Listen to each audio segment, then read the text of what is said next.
სისხლი არის ორგანიზმის შემადგენელი განსაკუთრებული თხევადი ქსოვილი, რომელიც გულის მეშვეობით ცირკულირებს სისხლის მიმოქცევის სისტემაში. სისხლი ასრულებს სხვადასხვა სატრანსპორტო ფუნქციებს, რითაც უზრუნველყოფს სხეულის ფუნქციონირებას. სისხლს სწავლობს მედიცინის დარგი ჰემატოლოგია, ხოლო დონორის სისხლის აღების, დამუშავების და პაციენტამდე მიტანის პროცესს ტრანსფუზიოლოგია ეწოდება. ზრდასრული ადამიანის ორგანიზმი დაახლოებით 5 ლიტრ სისხლს შეიცავს. იგი სისხლძარღვთა ჩაკეტილ სისტემაში მოძრაობს და ადამიანის წონის დაახლოებით 1/13-ს შეადგენს. სისხლი ორი ძირითადი ნაწილისგან შედგება: პლაზმა და სისხლის უჯრედები. ამ უკანასკნელს ჰემატოლოგები ფორმიან ელემენტებს უწოდებენ. ესენია ერითროციტები, ლეიკოციტები და თრომბოციტები. პლაზმა სისხლის 60%-ს შეადგენს, 40% კი ფორმიან ელემენტებზე მოდის. 1 გრამ სისხლში 3.5-დან 5.5 მილიონამდე ერითროციტია. ამ ფორმიანი ელემენტის სიცოცხლის ხანგრძლივობა 100-დან 120 დღეს შეადგენს. ერითროციტის 60% წყალს უკავია, ხოლო 40% მშრალ მასას წარმოადგენს.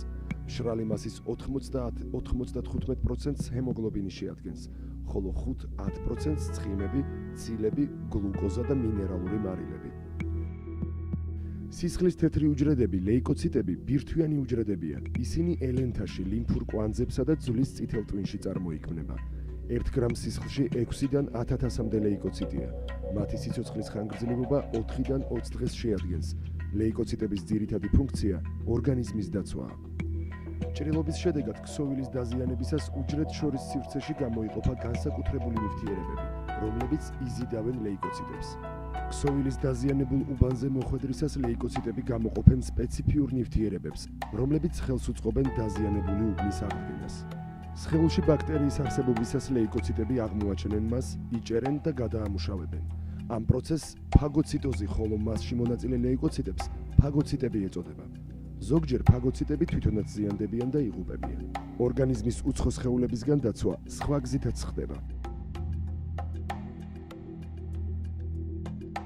სისხლში უცხო სხეულების შეჭრისას ლეიკოციტები წარმოქმნიან სპეციფიურ ცილებს, ანტისხეულებს, რომლებიც ებრძვიან უცხო სხეულებს და უვნებელყოფენ მათ. ლეიკოციტები იყოფა ორ დიდ ჯგუფად: მარცვლოვან, ანუ გრანულოციტებად და უმარცვლო, ანუ აგრანულოციტებად. გრანულოციტები თავის მხრივ იყოფა 3 ჯგუფად: ეოზინოფილებად, ბაზოფილებად და ნეიტროფილებად. აგრანულოციტებია მონოციტები და ლიმფოციტები. თრომბოციტები არის სისხლის ფირფიტები, უბირთვო დისკოს ფორმის უჯრედული ფრაგმენტები, რომელთა დიამეტრი 2-დან 4 მიკრომეტრამდეა. თრომბოციტები ძვლის წითელ ტვინში არსებული გიგანტური უჯრედების, მეგაკარიოციტების მცირე ზომის ფრაგმენტებია. ნორმაში მათი რაოდენობა 1 მიკროლიტრ სისხლში 200.000-დან 400.000-მდეა. თრომბოციტები დაახლოებით 10 დღეს ცოცხლობენ. სისხლის ფირფიტები სისხლძარღვის კედლის დაზიანების უბნებში თრომბის წარმოქმნაში მონაწილეობენ და ორგანიზმს სისხლის დაკარგვისგან იცავენ. ჯანმრთელი ადამიანის სისხლში სინათლის მიკროსკოპით დაკვირვებისას განასხვავებენ თრომბოციტების შემდეგ ფორმებს: მომწიფებულ თრომბოციტებს 87%, უმწიფარ, შედარებით დიდი ზომის თრომბოციტებს 3.2% და ბებერ თრომბოციტებს 4.1%. პლაზმის 90%-ზე მეტს წყალი შეადგენს, 7%-ს ცილები, 0.9%-ს მინერალური მარილები, 0.8%-ს ცხიმები, ხოლო 0.12%-ს ნახშირწყალი გლუკოზა. პლაზმა ასეთ შემადგენლობას ადამიანის სიცოცხლის მანძილზე ინარჩუნებს. სისხლის პლაზმის ცილები მონაწილეობენ წყლის ცვლაში, ჰორმონების, ვიტამინების, ცხიმების ტრანსპორტირებაში და სისხლის შედედების პროცესში. ელექტროლიტები იცავენ ოსმოსური წნევის მუდმივობას. ქსოვილურ სითხეს უშუალო კონტაქტი აქვს ორგანიზმის ყოველ უჯრედთან. სწორედ მისგან იღებენ უჯრედები სასიცოცხლოდ აუცილებელ ნივთიერებებს და მასშივე გამოყოფენ დაშლის პროდუქტებს. უჯრედში ჟანგბადი და საკვები ქსოვილური სითხის გავლით შეაღწევს. ცვლის პროდუქტები უჯრედიდან ისევ ქსოვილურ სითხეში გამოიყოფა. ამრიგად, ქსოვილური სითხე შუამავლის როლს ასრულებს უჯრედსა და სისხლს შორის. ჭარბი ქსოვილური სითხე ლიმფურ კაპილარში გადადის და ლიმფად იქცევა. ლიმფა გამჭვირვალე სითხეა და შემადგენლობით ქსოვილურ სითხეს გავს. ის მოძრაობს ლიმფურ ძარღვებში. სისხლის პლაზმის შემადგენლობის ცვლილებას გარკვეული დიაგნოსტიკური მნიშვნელობა აქვს სხვადასხვა დაავადებების შემთხვევაში. მისგან ამზადებენ ისეთ სამკურნალო პრეპარატებს, როგორიცაა ალბუმინი, ფიბრინოგენი, გამა-გლობულინი და სხვა.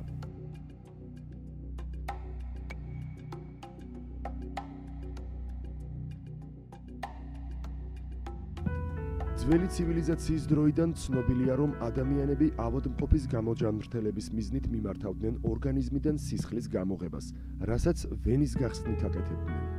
იგივე დანიშნულებით საუკუნეების განმავლობაში წურბელებსაც იყენებდნენ.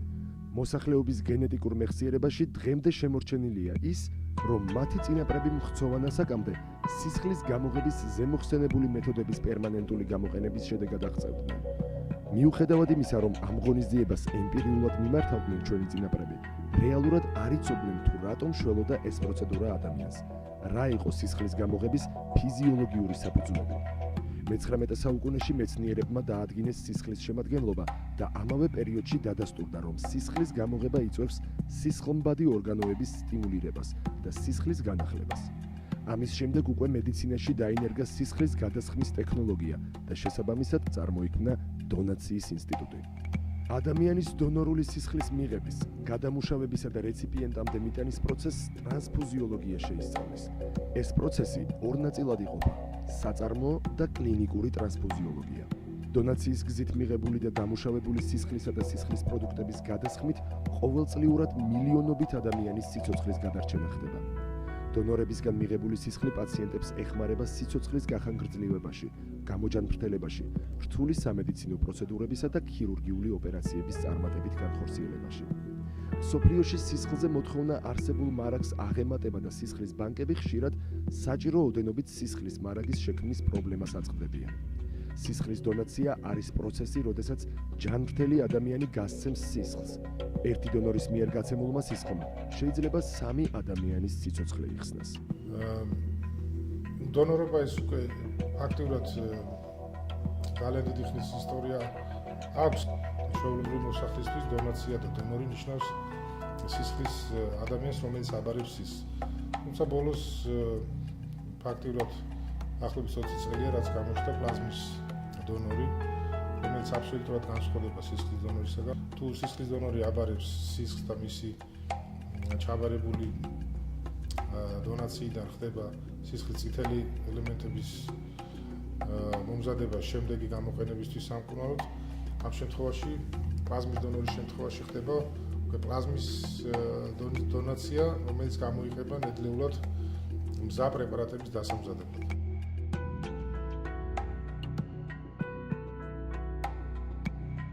სისხლის პლაზმის ფრაქციონირების შედეგად სამკურნალო პრეპარატების მიღება განსაკუთრებით დაიხვეწა ბოლო 20 წლის განმავლობაში. პლაზმისგან მიიღება ისეთი მნიშვნელოვანი მედიკამენტები, როგორიცაა ალბუმინი, იმუნოგლობულინი, მერვე და მეცხრე ფაქტორები და ასე შემდეგ. თანამედროვე მსოფლიოში ამ პრეპარატების წარმოება მაღალ ტექნოლოგიურ, მაღალი წარმადობის საწარმოებში ხდება. ამდენად სისხლის პლაზმაზე მოთხოვნა მუდმივად იზრდება. პლაზმის დეფიციტის შესავსებად საჭიროა ტრანსფუზიოლოგიური ცენტრების შექმნა ქვეყნების მასშტაბით და მათი აღჭურვა მაღალ ტექნოლოგიური აპარატურით. ყოფილ საბჭოთა ქვეყნებს შორის საქართველო პირველია, სადაც კომპანია ჰემოლაინმა დააარსა ულტრათანამედროვე ტრანსფუზიოლოგიური ცენტრი. სოფლიოს განვითარებულ ქვეყნებში უკვე დიდი ხანია, რაც ჩამოყალიბდა უანგარო დონორთა ინსტიტუტი. მართალია, ეს დონორები გარკვეული შეღავათებით სარგებლობენ, მაგალითად იაფი დაზღვევით, სატრანსპორტო ხარჯებზე შეღავათებით და ასე შემდეგ, მაგრამ მთლიანობაში სახელმწიფოები ამ დონორების წყალობით გაცილებით დაბალ ფასად მოიპოვებენ სისხლის კომპონენტებს და პლაზმას. მაგალითისათვის, გერმანიაში ჰოსპიტალური სექტორის მიერ მოხმარებული სისხლის 80% უანგარო დონორებისგან გროვდება გერმანული წითელი ჯვრის სისხლის ბანკებში, ხოლო დარჩენილი 20% შეგროვება ხდება კერძო ტრანსფუზიოლოგიურ ცენტრებში, სადაც დონორი წელიწადში ერთხელ ან ორჯერ აბარებს უანგარო სისხლს, ხოლო პლაზმას გარკვეული კომპენსაციის სანაცვლოდ. სწორედ ასეთი მოდელის დანერგვას ცდილობს ჟპს ჰემოლაინი საქართველოში. ჰემოლაინი 2014 წელს დაფუძნდა და გახდა სახელმწიფო პროგრამის აწარმოე საქართველოში ბენეფიციარი ფინანსური ხელშეწყობის კომპონენტში. ევროპელი პარტნიორების დახმარებით დაინერგა გერმანიაში აპრობირებული დონორთა რეგისტრაციის, სისხლის აღების, დამუშავების, შენახვის, ლაბორატორიული ტესტირების და ცივი ჯაჭვის პრინციპით ტრანსპორტირების მეთოდები. ეს ყველაფერი სისხლის კომპონენტების და პლაზმის საერთაშორისო სტანდარტებთან შესაბამისი ტექნოლოგიებით წარმოების საშუალებას იძლევა. ჰემოლაინის მიერ წარმოებული ერითროციტული და თრომბოციტული მასა ადგილობრივ ბაზარზე რეალიზდება. ავტომატური პლაზმაფერეზით მიღებული პლაზმა კი იგზავნება მსოფლიოში ერთ-ერთ ლიდერ ბიოფარმაცევტულ კომპანია კედრიონში, შემდგომი გადამუშავების მიზნით.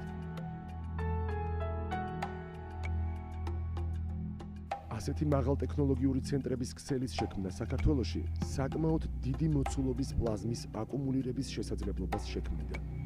აქვე უნდა გავითვალისწინოთ, რომ დღევანდელი მონაცემებით მხოლოდ საქართველოში წელიწადში დაახლოებით 7000 ლიტრი პლაზმა იღვრება იმის გამო, რომ არ არსებობს შესაბამისი ტრანსფუზიოლოგიური ცენტრების ქსელი. პლაზმის ჩაბარება ეს არ არის თავარი ამოცანა მისი გადამუშავება, ანუ საბოლოო პროდუქტების მიღება, რაც საკმაოდ სერიოზული და პროცესია თავისი უსაფრთხოებიდან გამომდინარე, თუ ჭირდება ძალიან მაღალ ტექნოლოგიური მომზადება საწარმოსი.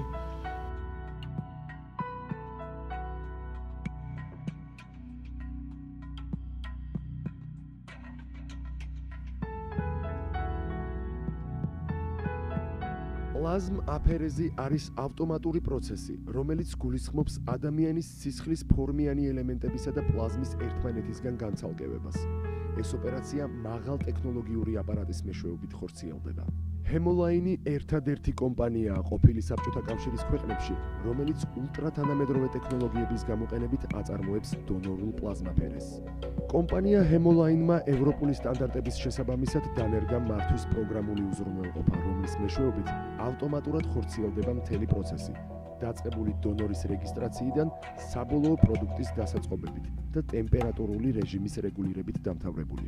აღნიშნულ პროგრამულ უზრუნველყოფას მინიმუმამდე დაყავს სუბიექტური ფაქტორი, რაც თავის მხრივ გამორიცხავს შეცდომებს.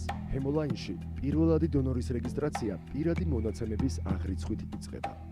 რეგისტრატორს ბაზაში შეაქვს პოტენციური დონორის სახელი, გვარი, პირადი ნომერი და საკონტაქტო მონაცემები. ამის შემდეგ დონორი ავსებს სპეციალურ ბლანკს, რომელშიც აღირიცხება დონორის ჯანმრთელობის მდგომარეობის შესახებ ზოგადი ინფორმაცია, მათ შორის არტერიული წნევა, სხეულის ტემპერატურა, პულსის სიხშირე და წონა.